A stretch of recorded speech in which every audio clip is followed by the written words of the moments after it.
오늘 우리에게 주신 하나님 말씀은 빌립보 4장 4절부터 7절까지 말씀입니다. 한 목소리로 읽겠습니다. 주 안에서 항상 기뻐하라. 내가 다시 말하노니 기뻐하라. 너희 관용을 모든 사람에게 알게 하라. 주께서 가까우시니라.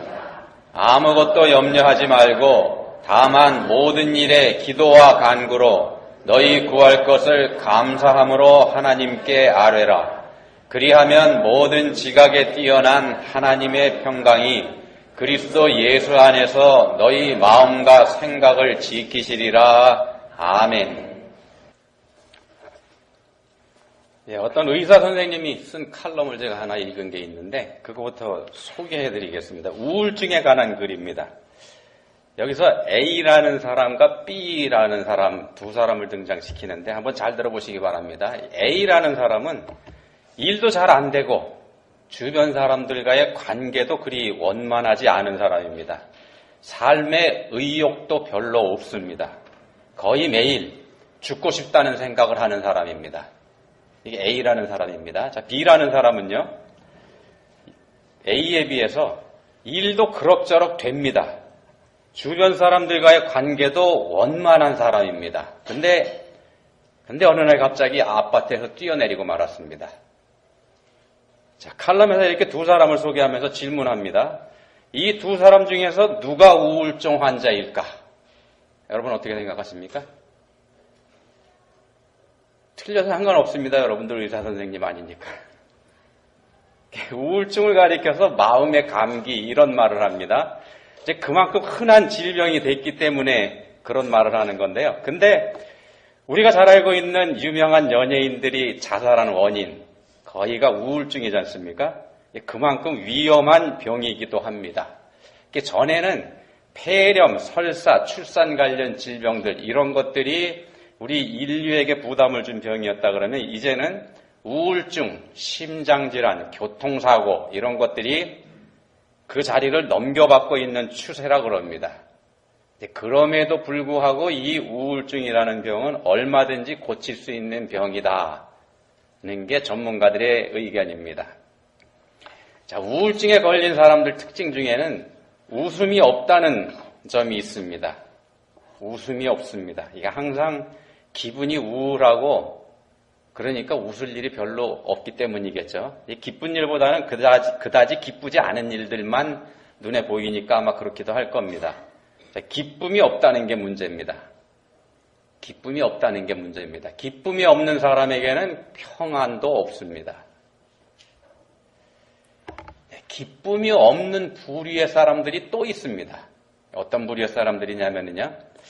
여행을 많이 해본 어떤 분이 이런 말을 합니다. 한번 들어보십시오. 내가 세계 많은 나라 가봤는데 그 중에서 공산주의 국가에서 볼 수 없는 게 두 가지가 있더라. 그 중에 하나는 그곳 사람들에게는 웃음이 없다는 거. 이게 한 가지고요. 또 다른 한 가지는 그곳 사람들에게서 고맙다는 말을 들을 수 없다는 거다. 공산주의 국가 사람들입니다. 자, 변증법적 유물론에 기초해서 만들어진 공산주의. 여기서는 모든 걸 혁명으로 봅니다. 없는 자는 혁명을 통해서 가진 자에게서 빼앗아서 자기 거 만들면 됩니다.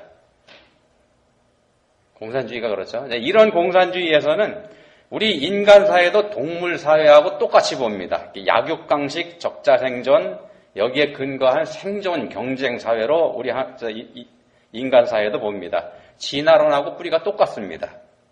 자신의 손에 들어오게 된 건 자신의 능력으로 쟁취한 겁니다. 그렇게 봅니다.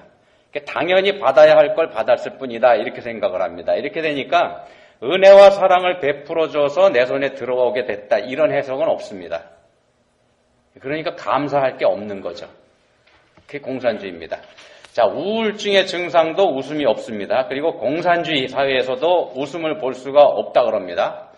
공산주의 사회에서는 거기에 더해서 감사도 없습니다.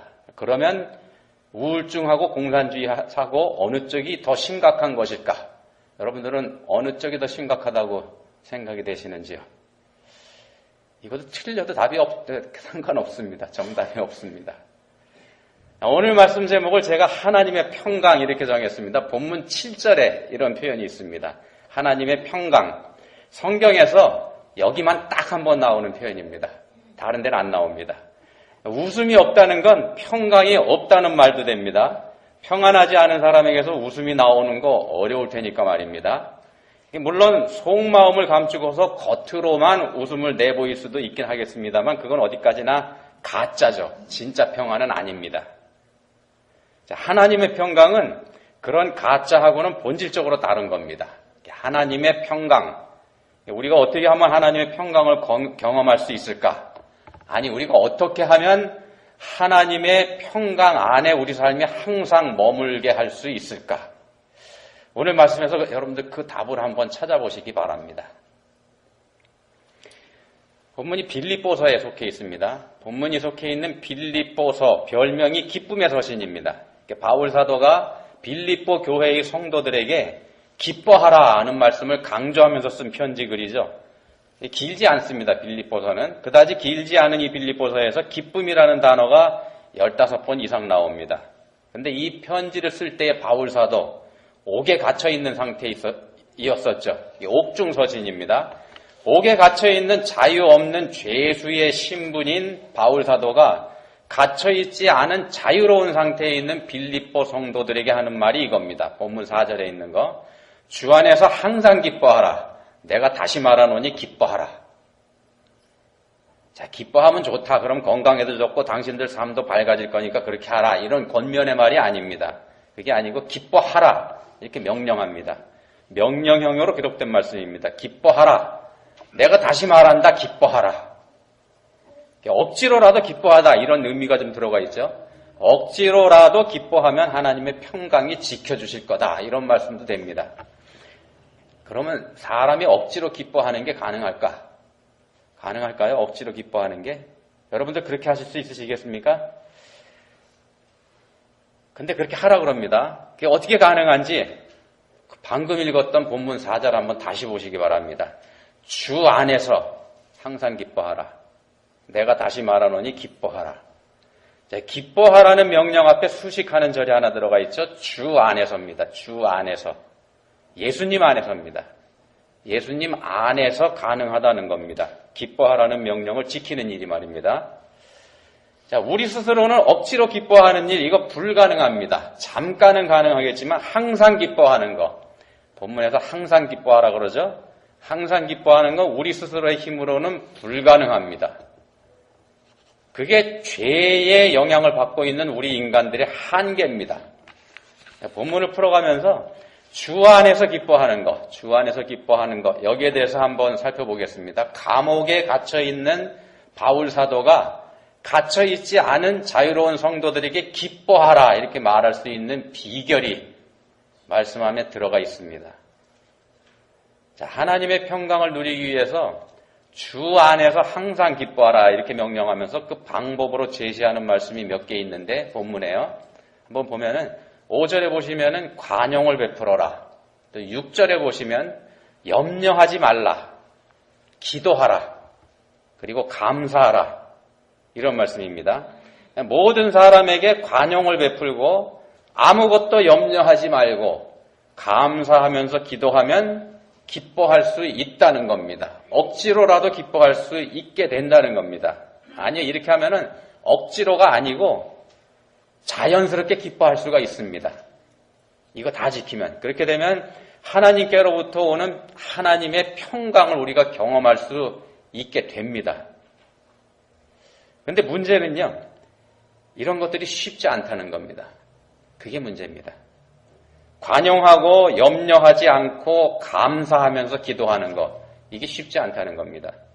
염려하지 않겠다고 우리가 마음을 굳게 먹는다고 해서 염려하지 않게 되는 거 아니지 않습니까? 요거 우리가 한번 잠깐 한 가지씩 잠깐 살펴보겠습니다. 관용하라 이렇게 되어 있는데 자기 자신의 권리를 포기하면서 다른 사람을 용서하고 다른 사람에게 친절을 베풀어줘라 그런 뜻입니다. 자기 자신의 권리를 포기하는 겁니다. 당연히 내가 찾아야 할 나의 당연한 권리, 나의 당연한 지분, 이건 물론이고 내 자존심까지 포기해라 그런 뜻의 뜻이 이 말씀 안에 들어가 있습니다. 누구한테 그렇게 하라는 건가? 모든 사람에게입니다. 모든 사람에게. 내가 사랑하는 사람들, 그러니까 우리 아이들, 우리 가족들, 이 사람들뿐만 아니고 모든 사람에게입니다. 모든 사람이니까 내가 철천지 원수로 생각하고 있는 사람까지도 포함이 됩니다. 그 모든 사람에게 관용을 베풀 때 그 사람들이 알게 하라 이렇게 말씀합니다. 알게 하라. 그 사람들이 피부로 느낄 수 있을 만큼 해줘라. 그런 뜻이 됩니다. 가능할까요? 쉽지 않죠. 사실은 불가능합니다. 그런데 그렇게 하라고 말씀합니다. 그렇게 해야만 되는 이유가 있다는 겁니다. 그렇게 해야만 되는 이유가 뭐냐 하면 주께서 가까이 계시기 때문입니다. 주께서 가까이 계시기 때문에. 예수님께서 다시 오실 날 가까웠다는 말씀입니다. 예수님께서 다시 오시면 뭐 하실까요? 우리가 다 알죠. 예수님께서 다시 오시면 뭐 할지. 구원받은 성도는 예수님과 더불어서 천국 잔치에 들어가게 됩니다. 그렇지만 구원받지 못한 사람들은 하나님의 심판대에 서게 됩니다. 만약에 우리가 심판대에 서게 된다면 어떻게 될까? 이거 생각만 해도 아찔하죠? 그러니까 관용하라 이런 말씀도 됩니다. 그러니까 관용하라. 용서하라. 우리가 구원받을 만큼 착한 사람들이라서 구원받은 거 아니지 않습니까? 우리도 심판대에 설면 영락없는 지옥행이라는 겁니다. 우리도 다를 거 없습니다. 거기 서면 어떤 핑계도 댈 수 없고 그 자리를 모면해 나갈 수도 없습니다. 근데 우리가 용서받았습니다. 우리가 그렇게 용서받았으니까 모든 사람들에게 무조건 관용하라. 무조건 용서하라. 이런 말씀입니다. 그래서 명령하는 겁니다. 관용하라. 용서하고 받아주라. 이런 말씀인데 내가 용서받은 죄가 100억 달러어치나 됩니다. 내가 용서받은 죄가 그만큼 큽니다. 100억 달러나 되는데 다른 사람이 나한테 고작 100불짜리 죄를 지은 사람이 있는데 그 사람 끝까지 내 마음속에 담아놓고 그 사람 저주하면 안 되지 않냐. 그래서 말씀하는 겁니다. 너의 관용을 모든 사람에게 알게 하라. 예수님이 곧 오실 것이기 때문에 그렇습니다. 곧 오실 것이기 때문에 가까이 와 계십니다. 곧 심판이 임할 겁니다. 자, 아무것도 염려하지 말라는 말씀도 있습니다. 이 말씀도 우리가 할 수 있는 일 아니죠. 우리가 어떻게 염려하지 않고 살 수가 있겠습니까? 사람들은 인생은 번뇌다 이런 말도 하지 않습니까? 염려하지 않을 수 없다는 뜻이죠. 우리 스스로는 염려하지 않을 수가 없습니다. 그래서 말씀하는 겁니다. 본문에서 그래서 기도하고 간구하라. 하나님께 간구하면 하나님께 기도하면 할 수 있게 해주신다. 그런 의미가 이 말씀에 들어가 있습니다. 기도하고 간구하라. 둘 다 기도하라는 말씀이죠. 그럼 그저 기도하기만 하면 되는가? 아니요. 그 앞에 조건이 하나 붙어 있습니다. 감사함으로죠. 감사함으로. 감사하면서 기도하고 감사하면서 간구하면 그러면 염려하지 않을 수 있다는 겁니다. 감사하면서 기도하면요. 자, 하나님의 평강을 말씀하는 본문 7절 말씀이 그리하면으로 시작합니다. 그리하면. 하나님의 평강이 어떻게 오는지 그리하면 오게 되는데 그리하면이 뭐냐면은요. 감사하면서 기도하고 감사하면서 간구하면입니다. 그리하면 하나님의 평강이 우리를 지켜주실 거다. 이렇게 말씀합니다. 그러면 감사함으로 기도하고 간구하는 거 이건 우리가 어떻게 할 수 있나? 우리가 할 수 있을까? 감사함으로 기도하고 감사함으로 간구하는 거 우리가 어떻게 할 수 있는지 본문 5절로 돌아가서 주께서 가까우시니라. 좀 전에 설명드렸죠. 이 말씀 다시 한번 보겠습니다. 주께서 가까우시니라. 주께서 가까우시다는 말씀 이제 곧 예수님께서 오셔서 심판하실 거다. 이런 뜻이라고 말씀드렸습니다. 곧 심판이 임할 거다. 근데 여기서 이 가깝다는 말씀은 이미 우리와 가까이 계신 주님 이런 뜻도 들어가 있습니다. 이미 우리와 가까이 계신 주님. 심판의 주님께서 우리에게 가까이 오고 계시는 거 사실입니다. 머지않아서 이 세상에는 하나님의 심판이 임할 겁니다. 근데 예수님께서 마태복음 28장 20절에서 이런 말씀을 하셨습니다. 볼지어다 내가 세상 끝날까지 너희와 항상 함께 있으리라. 너희와 항상 함께 있으리라. 예수님은 장차 우리에게 오실 세상의 심판주이시면서 동시에 이미 지금도 아니 전부터 우리와 함께 하시는 우리의 주님이시기도 하다는 겁니다. 그러니까 이 사실을 우리가 자꾸 잊어먹는 게 문제입니다. 우리가 자꾸 잊어먹습니다. 그게 문제입니다.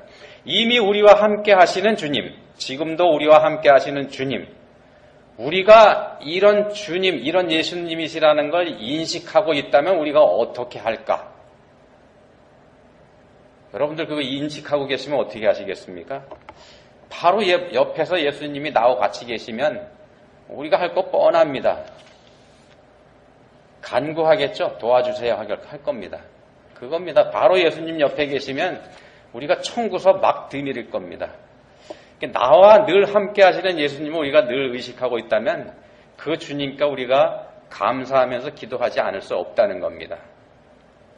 믿음이 문제라는 겁니다. 우리 예수님께서 우리에게 남겨주신 말씀, 볼지어다 내가 세상 끝날까지 너희와 항상 함께 있으리라. 이 말씀을 우리가 정말로 믿고 있다면은요, 우리가 정말로 그 말씀을 믿고 있다면 감사하면서 기도하고 감사하면서 간구하는 일, 이거 어렵지 않다는 겁니다. 또 아무것도 염려하지 않을 수도 있다는 겁니다. 예수님이 바로 옆에 계시니까는요. 예수님께서 다 해주시는 거죠. 예수님께서 다 해주십니다. 우리가 하는 게 아닙니다. 우리는 할 수도 없습니다. 다만 우리와 늘 함께 하시는 우리 주님을 믿고 우리 곁에 늘 함께 계시는 그 주님께 감사함으로 구하면, 믿고 구하면 그러면 되는 겁니다. 그래야 됩니다. 우리가 할 일은 그저 감사함으로 구하는 것뿐이라는 말씀입니다. 그렇게 하지 않는 게 우리가 가진 문제입니다. 우리가 그렇게 하지 않습니다. 열심히 기도하는 것 같은데 그렇게 하지 않습니다. 자, 우리가 왜 그렇게 감사하는 것조차 하지 못할까? 왜 그걸 못하는가 하면은요, 우리 안에 내가 살아있기 때문입니다. 내가 살아있는 게 문제입니다. 내가 하려고 하기 때문에 안 됩니다. 내가 할 수 있다고 생각하기 때문에 안 됩니다. 내가 해야 한다고 생각하기 때문에 안 됩니다. 내가 하지 않으면 안 된다고 생각하기 때문에 안 되는 겁니다. 내가 살아있는 게 문제입니다. 그렇게 생각하는 그 내가가 우리와 정말로 가까이 계시는 우리 주님을 믿지 못하게 만든다는 겁니다. 우리가 믿음을 갖지 못하는 거 내가 그렇게 만듭니다. 내가 범인입니다. 우리가 바랄 것은 하나님이 주시는 하나님의 평강입니다. 하나님의 평강입니다. 내가 만드는 나의 평강이 아니라는 겁니다. 그래서 우리에게 다시 필요한 말씀이 본문 4절에 있는 주 안에서입니다. 주 안에서. 본문 4절에 주 안에서라고 말씀하지 않습니까? 성경의 다른 곳에서는 그리스도 예수 안에서 이렇게 말씀합니다. 본문 7절에도 이 말씀이 있습니다. 그리스도 예수 안에서. 주 안에서, 그리스도 예수 안에서. 우리가 예수님 안에 있어야 된다는 겁니다. 예수님 안에 머물러 있을 때 우리가 우리 안에 살아있는 우리 자신을 죽일 수가 있다는 겁니다. 우리가 예수님 안에 머물러 있을 때. 그러면 그리스도 예수 안에 머물러 있다는 게 이게 무슨 뜻일까? 자, 우리와 함께 하시는 예수님을 늘 의식하면서 사는 겁니다. 예수님이 우리 가까이 계신다고 말씀드렸습니다. 이미 우리하고 함께 계신다고, 영원히 함께 계신다고 약속하셨지 않습니까?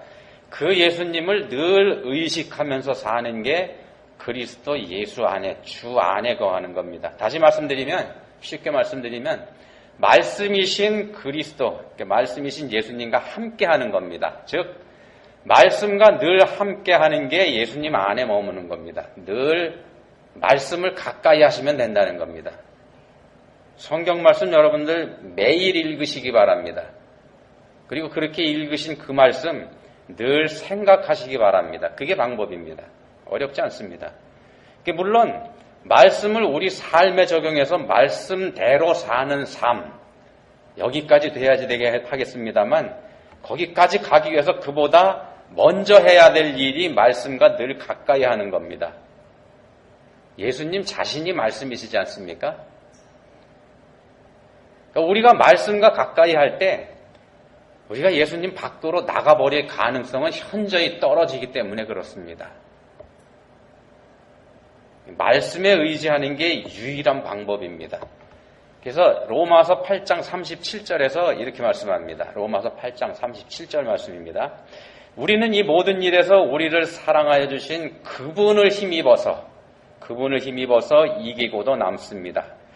예수님의 도움으로 된다는 말씀이죠. 예수님의 도움 없이는 불가능합니다. 말씀을 의지할 때 말씀이신 예수님의 도우심이 모든 걸 가능하게 해주신다는 말씀입니다. 본문 4절에 있는 주 안에서, 7절에 있는 그리스도 예수 안에서 같은 말씀입니다. 주 안에서, 이 말씀은 우리가 예수님과 늘 함께 하는 것, 이걸 뜻하는 말씀입니다. 늘 예수님과 함께 하면서 함께 하시는 예수님께 도움을 받을 때 우리가 모든 걸 할 수 있다는 겁니다.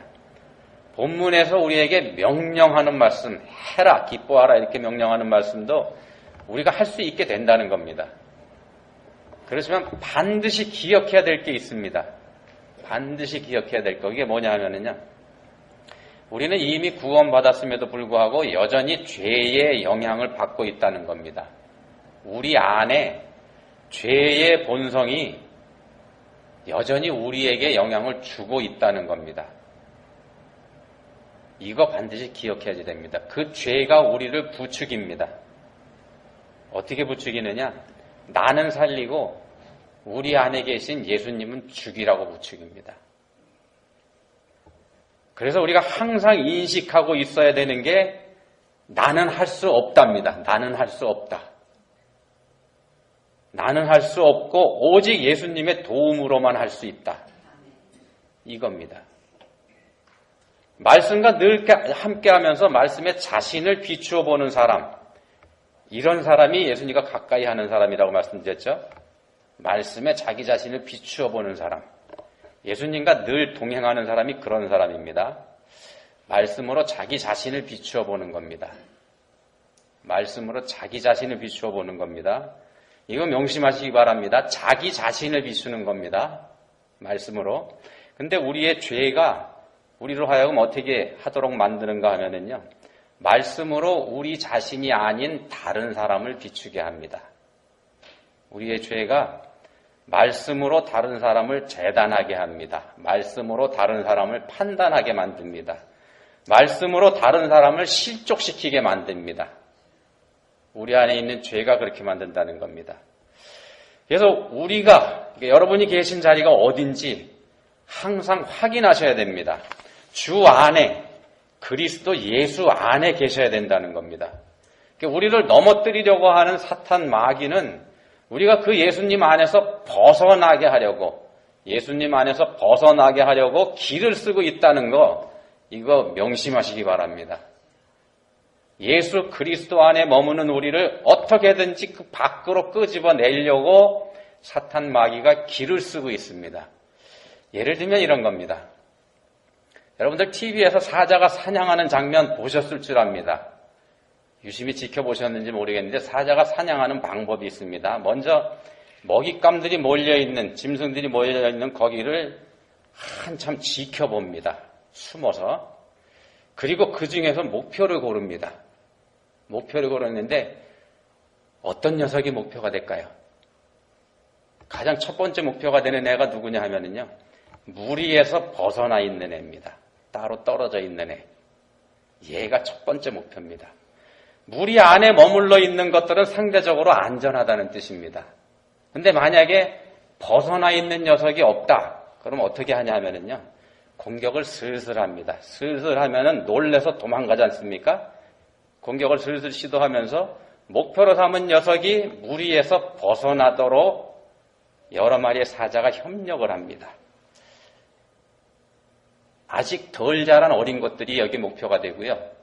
또 건장하지 못한 약한 것들이 목표가 됩니다. 사자가 그렇게 사냥합니다.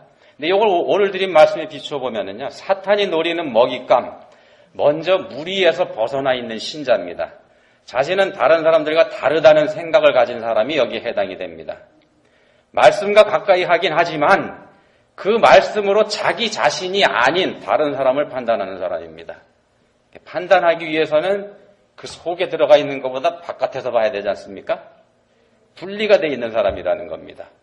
그 다음이 말씀을 잘 모르는 사람이고 그리고 또 다른 사람이 알기는 알되 제대로 알지 못하는 사람입니다. 그런 사람들이 사탄의 목표가 됩니다. 그렇다고 해서 우리가 두려워할 필요는 없습니다. 하나님을 믿는 사람이 두려운 마음을 늘 품고 있는 것, 이것도 죄가 될 수 있기 때문에 그렇습니다. 성경을 통해서 하나님께서 우리에게 많이 말씀하시지 않습니까? 두려워하지 말라. 수없이 반복하시는 하나님의 말씀을 믿지 못하는 거기 때문에 이런 사탄 마귀를 우리가 두려워할 필요까지는 없다는 겁니다. 자, 본문에서 말씀하는 것처럼 예수님 안에서 항상 여러분들 기뻐하시기 바랍니다. 항상 기뻐하시기 위해서 무조건 용서하시기 바랍니다. 그리고 그렇게 할 수 있게 해달라고 기도하시기 바랍니다. 더 많이 감사하시기 바랍니다. 내가 세상 끝날까지 너희와 항상 함께 있으리라고 하신 말씀 여러분들 믿으시기 바랍니다. 예수님께서 우리에게 보기 원하시는 것, 우리에게서 보시기 원하시는 게 뭐냐 하면 우리의 믿음입니다. 나는 할 수 없지만 나와 늘 함께 하시는 우리 예수님께서 나를 도와주신다는 사실을 믿는 겁니다. 여러분들 그래서 예수님만 바라보시기 바랍니다. 사람을 바라보시면 실족하게 됩니다. 감사하지도 못하게 됩니다. 그리고 교만에 빠지게 됩니다. 말씀과 늘 함께 하시면서 예수님만 바라보실 때 하나님의 평강이 우리를, 여러분들을 지켜주실 겁니다. 기도하시겠습니다. 하나님 아버지, 항상 기뻐하라 이렇게 말씀하셨지만 저희는 그렇게 할 수 없었습니다. 노력해도 되지 않았습니다. 그래서 포기하고 저희들 멋대로 살기도 했습니다. 저희 힘으로 하려고 했기 때문이라는 거 알게 해주셨습니다. 그렇게 살아온 저희들 삶을 회개합니다. 저희를 불쌍히 여겨주십시오. 이제는 저희와 항상 함께 하시는 우리 예수님께 도움을 구하면서 오직 우리 예수님만 바라보는 저희 모두가 되게 해주시기 원합니다. 저희를 도와주십시오. 예수님 이름으로 기도합니다. 아멘.